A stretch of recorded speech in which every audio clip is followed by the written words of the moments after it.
All right. Well, again, Steve, thanks so much for agreeing to take some time to chat with us today, specifically around selling to key executives and selling to the C-suite. And I know it's a topic that we've chatted about in the past, and we both have a lot of passion around. Love to have you start just by introducing yourself. Maybe you could share a little bit about your experience and how you come to be talking about this particular topic today.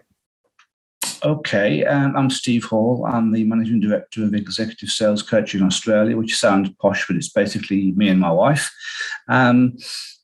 I got my first proper job in sales when I was 42. And I say proper job because I was a medical rep at one stage, but I don't really count that as selling because it's more, there's no prospecting. It's a bit different. And then when I came to Australia in 1979, I decided I'd get into computers and became a support person and worked my way through to become a professional services manager. And in that role, I dealt with a lot of the customers of Unisys, well, boroughs first, then Unisys. And there's no problem getting to see senior executives when you're implementing computers and software and things like that, because they need to know. So you get used to talking to them. And then when I was 42, Unisys kindly offered me some money to go away. So after having 6 months helping my wife set up a small business, I looked for a job, and I'd moved into marketing. And I discovered there wasn't a huge call for 42-year-old marketing directors. So I moved into sales and knew very little about it, but eventually I managed to teach myself, and I was selling ERP software. And the thing about selling ERPs is that no one bounces out of bed in the morning and thinks, I know what I'll do today, I'll buy an ERP. It's sort of, a reasonably long sales cycle. So I did that for about 14 years, and I became in charge of sales and marketing worldwide for a small ERP developer. And they got bought by a larger Swedish ERP developer, and I moved to Paris on a couple of international deals. And then I resigned and moved back. And then in 2008, I thought, okay, now what do I do? So I thought I'd become a sales consultant or a sales trainer. And I soon realized that sales trainers are 10 a penny. So I thought about what skills I had, and I read a bit about branding and LinkedIn. I thought, well, really, I've got a lot of experience dealing with senior executives, because, again, when you buy an ERP, it totally disrupts your company for 2 or 3 years. By the time you go through the process of working out what you want and deciding what to buy and then implementing it and having it go live, plus you've got dozens, if not hundreds of people affected by the implementation. So you do get to talk again to the senior executives. So I thought, well, I'm know a reasonable amount about that. So I decided to focus on selling at C-level, and I've done that ever since. Yeah. Well, no, and it's fantastic. I appreciate the fact that you come from a practitioner perspective, right? You've done it. You have the war stories, right? And you've been there. And, I think if you're like me, we've all heard throughout our careers, you should sell higher, right? You should sell to the C-suite. You should get up there. One, it's not that easy to do. And then I always ask, well, what are you going to say when you get there, right? Because you better have a talk track. You better be able to speak the language. I'm curious, in your case, why is this such an important topic, maybe now more than ever? I mean, are you seeing that we need to get access? And if so, why is that resonating, or why is that imperative today? I think. Look, I'm going to say it depends a lot, because it does depend. I think it depends what you sell. There are sometimes you shouldn't go to the C-level because it's too trivial or not relevant.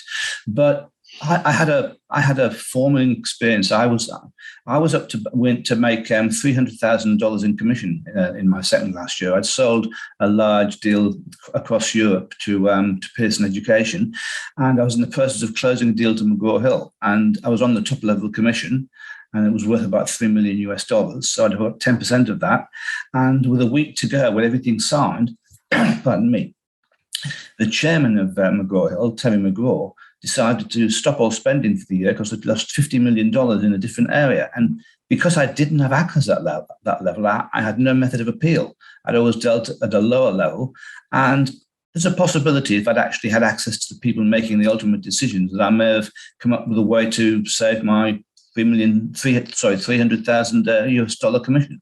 So I realized that from a salesperson's perspective, if you aren't talking to the people that make the ultimate decision, you haven't got, I mean, you've never got total control, but you've got less control. And the other thing is that if you're dealing, look, the people, I'll call it the shop floor, the people on the shop floor care about what something does. And the people who are the middle management care about what it does for them in terms of their team, their group and everything. But the people at the top care about what it does for the company. So different people care about different things. And the people that make the ultimate decisions care about, as I said, care about different things to the people who you talk with on a day-to-day basis. And if you can focus on what the people at the top care about, as well as what the people down below care about, because they're all important, then you're more likely to be judged upon the value you bring rather than are you cheaper or has the other one got more blue buttons? Right. Does that make sense? Absolutely. And I think that we always say you can only sell value to people that can appreciate value. And if they're really just buying, a widget, or they're trying to price shop you and they don't care about the additional value, that's a challenge. When you do have that relationship, or you've been able to get to the C-suite, the key executive, what are some of the benefits? I mean, what does that do for you in an account when you start to build those executive relationships? Well, you're judged by the company you keep. If you work your way up from the janitor, then you're always seen as the person who's the janitors. And nothing against janitors. It's just an example. Right. You're the janitor's mate who's worthy of a little bit of attention, but not much. Whereas if you're seen as someone that talks to the CFO, then the people that work for the CFO tend to treat you with a bit more respect. So that's one of the benefits. And the other thing, of course, is that if you have roadblocks lower down, you can always go back up and find subtle and tactful ways to clear those roadblocks. Whereas if you're blocked by someone that says, don't go above my head, then you're rather stymied. Although there are ways around that. Right. No, and we'll get back to that. And yeah, sometimes you just get stuck too low. We get single threaded, and it's hard to get out of that, right? If we haven't done that legwork. Let's talk a little bit, and we have a process to say, well, it's research, it's access, and then we have the meeting, you put the proposal together. So this kind of RAMP, right, is the acronym we use. But on the research side, I think typically sales professionals have heard they should do some account planning, or they should research the people they're meeting with. How's that different when you're meeting with an executive, and what should they be thinking about when they're doing their call planning, their research? Well, it's actually easier in a way, because not that many people who are working as an office manager get quoted in Forbes or put their thoughts on the annual report or talk on the website about what the company's about. So you tend to find that the higher you are, the more public you are too. And therefore, it's still important, but I think it's easier to research people who are well known than to research people who aren't. And that's fairly simple. Now, there's obviously many different places you can go for research. If you're a public company and you're dealing with the top officials, then you look at the 10K or the 20F, which are the documents they lodge with the SEC. If they're American companies, that is, or a 20F if they're in a foreign company in America. Pardon me. If they're not, then you've got annual reports, you've got what they say on their website, although to be perfectly honest, that's normally marketing garbage.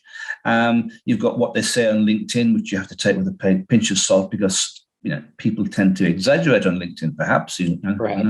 That's a shock to you, but and again, the answer is it depends. You can do your research where you can.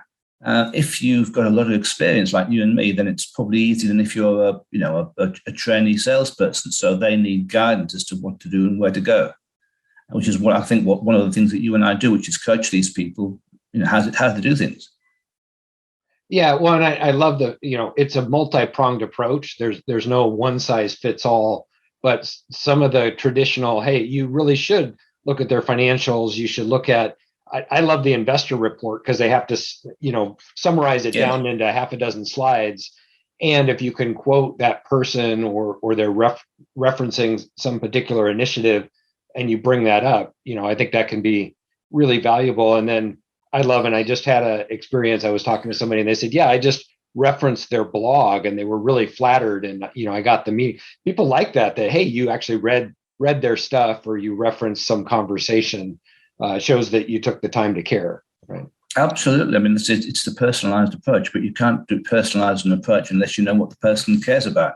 I mean, in the 10Ks, as an example, that's dozens, sometimes hundreds of pages, but there's only really three sections you care about: there's the strategy, the remuneration, and the risk factors. And if you can say, look, um, we actually sent an email. I haven't got a response yet. Last week, saying on page 36 of your 20F file with the SEC, the third risk factor was blah blah blah, and we may be able to help you with that. That's a lot more focused. I mean, and who reads a 20C a 10C? But if right. Well, I find we often run into like, wow, actually, I didn't even know that, or I didn't know we published that, but you're spot on. Thank you for doing that and reminding us. Like, oh yeah, these are your priorities, right? This is what your CEO said.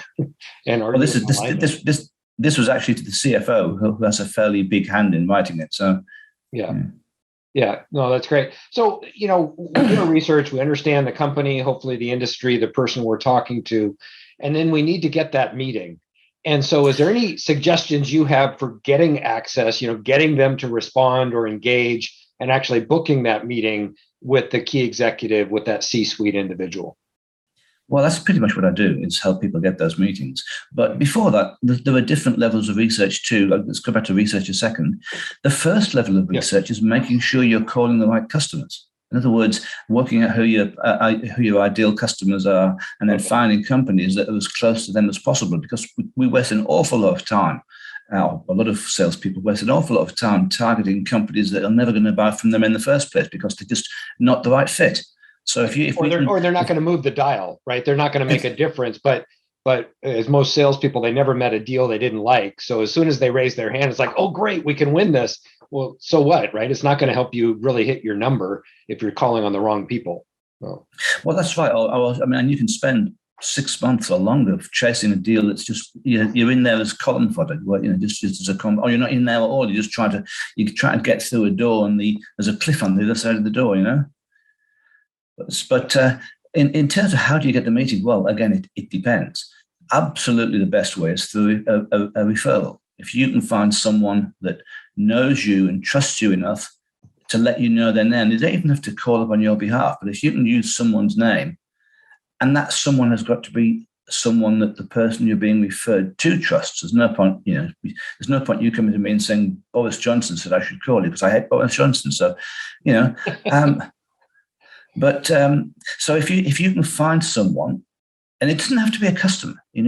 People think that a referral is you go to a customer and say, who can you refer me to?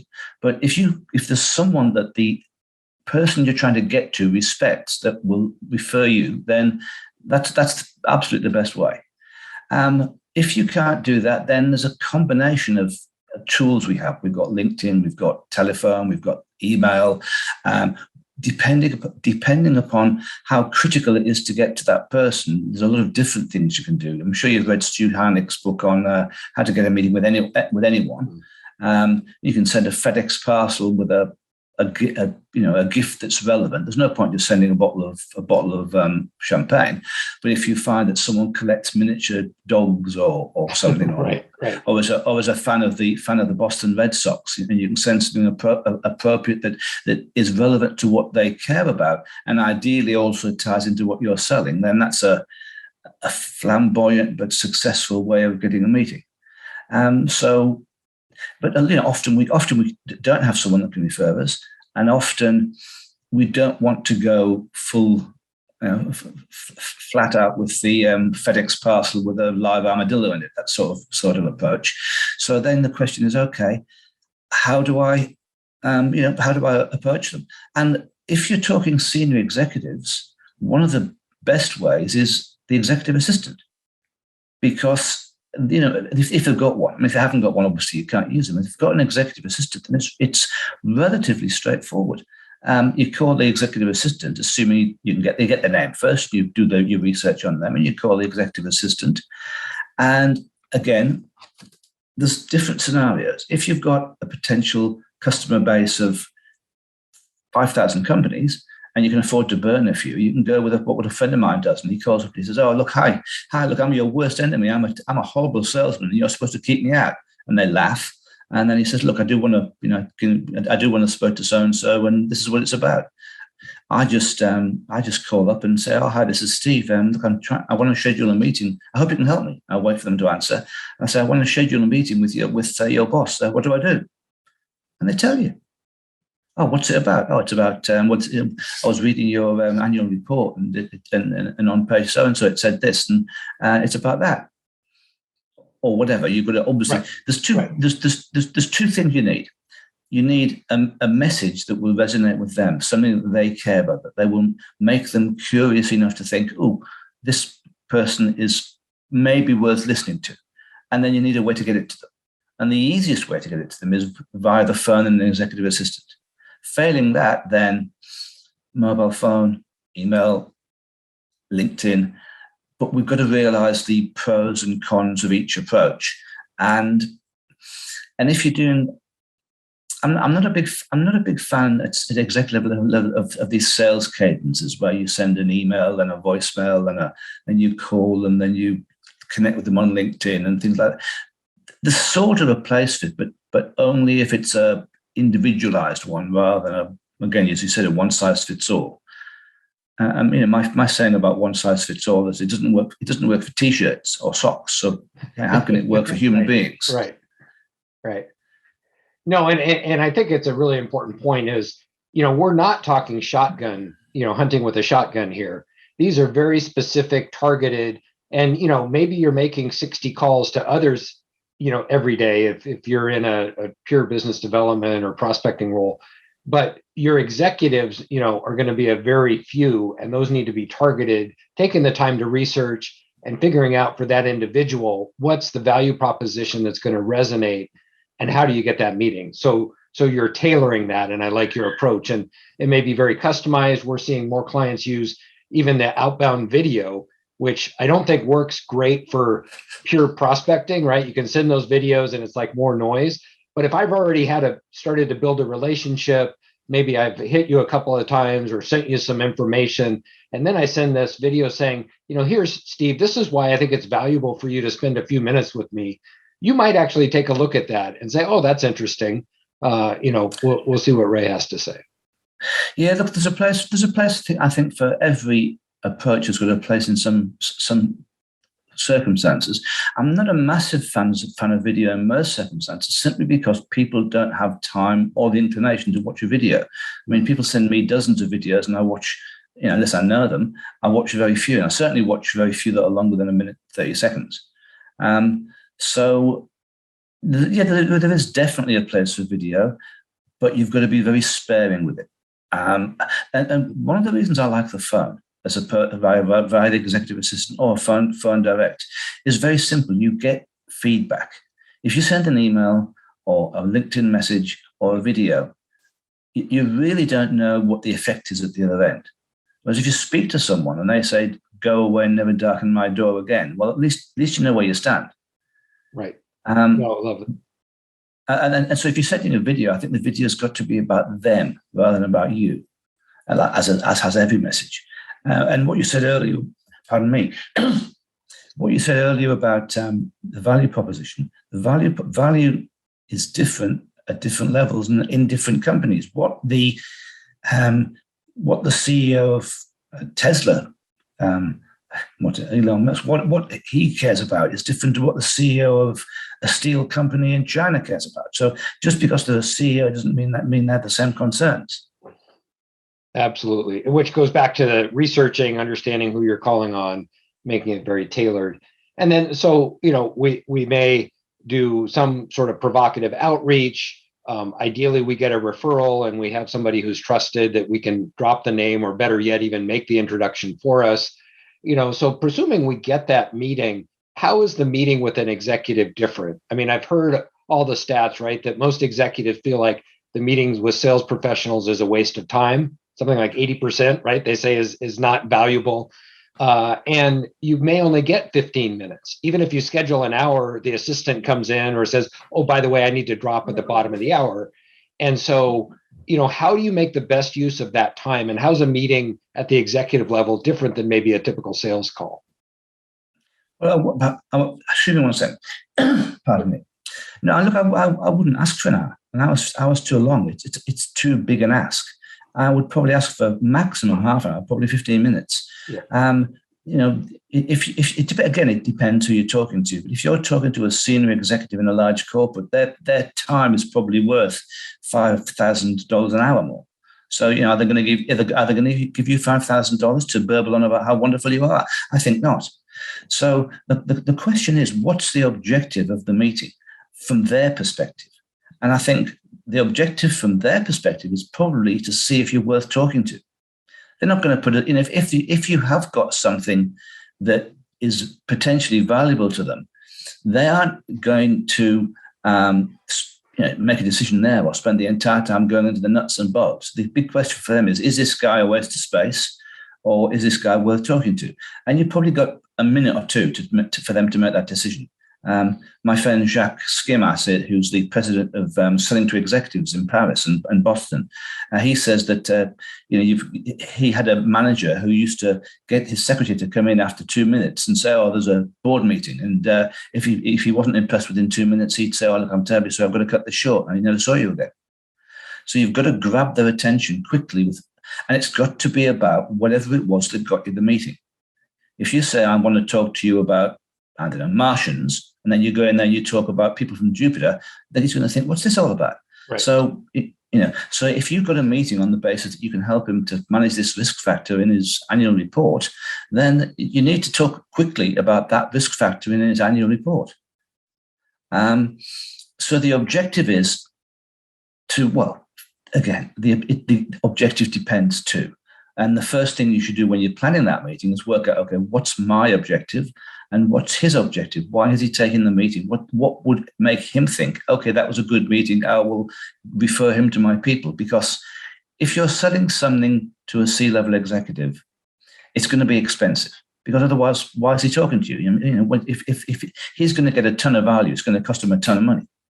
And so he or she, So she's going to say, she's going to say, talk to my people, because she's not going to get deeply involved in a complex or a long sales process. So what you're trying to achieve is, one, to build a bridge to that person so you can go back to them in case of roadblock to check things out. And two, you get referred to the people you need to talk to handle the mechanics of the complex sale. Does that make sense? It absolutely makes sense, and really resonates with me, because I think often we're not clear what the objective is that we're going to meet with the key executive, but you better have a clear idea of coming out of that meeting.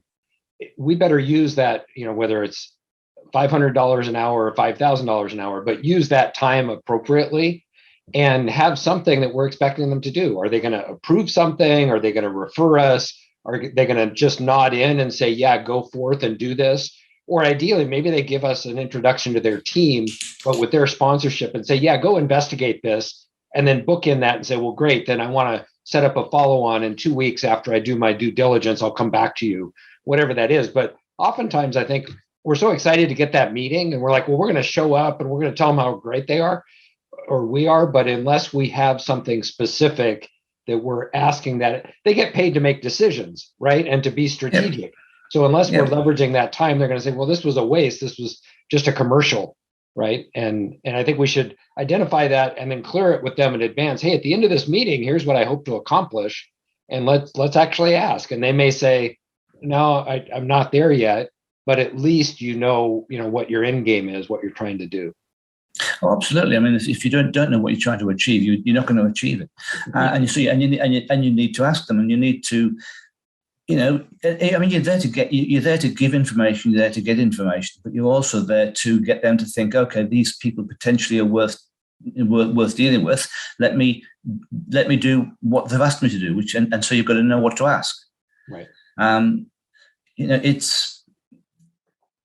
mean, look at the human beings. But sometimes we're in awe of these people, but they're just normal human beings. They're normally reasonably nice human beings. I mean, there's a few exceptions.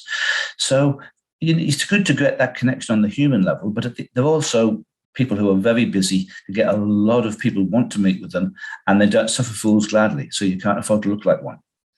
Love that. And yeah, don't assume that they remember why you're meeting, or that they talked to you, or that you outlined it. They're probably they may have 10 meetings, on the books that day. So jumping into the middle of this, you better do a good job of recapping why you're there, what you're hoping to accomplish, and why it's valuable for them, right, to spend that time. And then, so this is the advanced topic for today, but one of the things we hear from our clients a lot is, well, I already got stuck too low, right? I built that relationship. The managers like us. Now I need to get to the executive and they're blocking me, right? They're protecting that executive. How do you do that without alienating the people you have built the relationship with? But at the same time, we're saying, no, but you got to build that relationship, or at some point the competition is going to get in there and is probably going to take it away from you. So is there a way to navigate that and get higher without alienating the people you're talking to? I'm going to use those magic words, it depends. First of all, it's better to try and avoid that situation if you can. One thing it depends upon is who you work for and what resources you have. It's much easier if you're working for a reasonably large organization and if you're not the person in charge, because then you can use my managing director needs to talk to your managing director because you've got this policy. We have this policy that we never engage with a company unless we talk to the decision maker. And I'm not going above your head, but my boss is going above your head.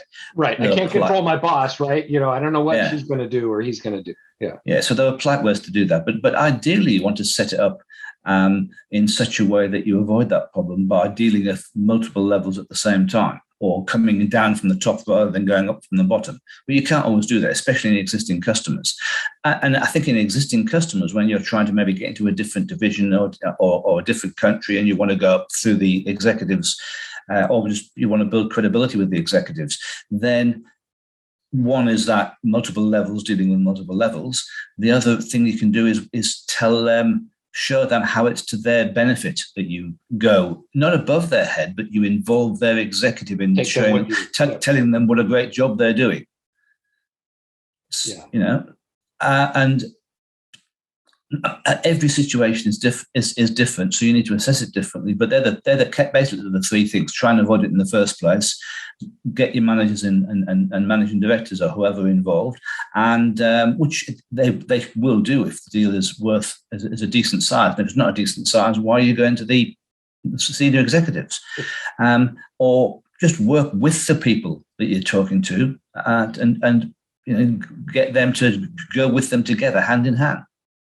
Yeah, no, I love that. You need to show why it's important and that you want to take them with you, but that be presumptive, right, is what we say of, well, no, it's important. This is why we need to present. So let's do this together. When can we schedule that meeting, right? Or even in the very first, say, well, after we do this part, now we'd like to meet with the executives. Can you help us get that scheduled?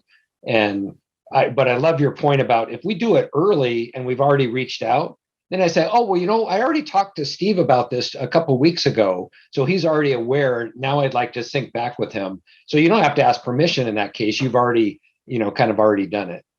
That's right. Yeah. Really valuable. But every situation is different. Yeah. Well, you gotta assess where you are and what are the resources, as you said. Can you bring in your executives? I guess just a last area. I want to be sensitive to our time here, but what other challenges are you hearing from your clients about, getting access or selling to key executives, and anything else our audience should, keep in mind about this topic today? Well, I mean, COVID's had a big difference. It was, a lot of people aren't in the office still. So that's obviously a bit of a challenge, especially if you're someone without an executive assistant, or if the executive assistant's working from home too. So just making contact is one challenge. And of course, economic times are getting tough. There's a lot of political turmoil. There's a lot of financial turmoil. The cost of money is going on, which is a pro and a con. It means if you can potentially save them money or reduce days outstanding for accounts receivable, you've got to, it's more important because money is becoming more important. But I think the key thing is just everyone's still busy. And well, no, actually, that's not true. I mean, it's true that people are busy. But that's not the big challenge. Probably one of the biggest challenges is there are so many people trying to sell you stuff that people are turning off. Everyone's getting spammed on LinkedIn. Everyone's getting spammed in the email. They're getting calls from chop shops in China and things. So people are simply not responding to messages. They're not picking up the phone. That's a challenge. Yeah, I think everybody is a bit overwhelmed. But something you said I think is so valuable, which is selling in a down economy, then the point is we need to be able to connect our solution to how we help them with those challenges, right? Whether it's improving efficiency, productivity, driving money out, or saving budget, right? What are those things? If they're losing sleep, it's over things like, well, boy, I really need to take some cost out of the business right now. If you have a solution that can help do that, now maybe that gets their attention. And sure, they'll have to find budget from somewhere. But as we know, if there's a strong enough business need, they'll find budget, right? They'll take it from somewhere. They'll allocate it. They'll go get it if they need it. Well, that's one of the advantages of dealing with the top is that you don't have to worry as much about budget. Sure, they've got to get it, but they're the people that make the budgets. In the old days when you had BANT and you have to go in and say, have you got a budget for this project? Having a budget for an existing project implies that they've got an existing project, which implies that someone somewhere has persuaded them that they need to do this. And that someone somewhere is probably your competitor. And therefore, you're coming in very late in the deal. By the time they've got a budget and a timeline and a project in place, an awful lot of stuff's happened before that you weren't involved in. Yeah, you're playing catch up, but you better be pretty compelling, right? And you better grab their attention with something they really care about. So. Absolutely. If you initiate a conversation about how we can save you money, reduce time frames, whatever it might be, and they are convinced and they say, yeah, let's go ahead, let's do it. Then they start looking at others. Well, you're way ahead in the game. Yeah, that's great. You've started to really influence the conversation. So I think that's a great place to wrap up, Steve. Thank you so much for the conversation today and sharing your insights. We obviously think along the same lines on many of these topics, and really appreciate sharing your insights with the audience today. Very much my pleasure.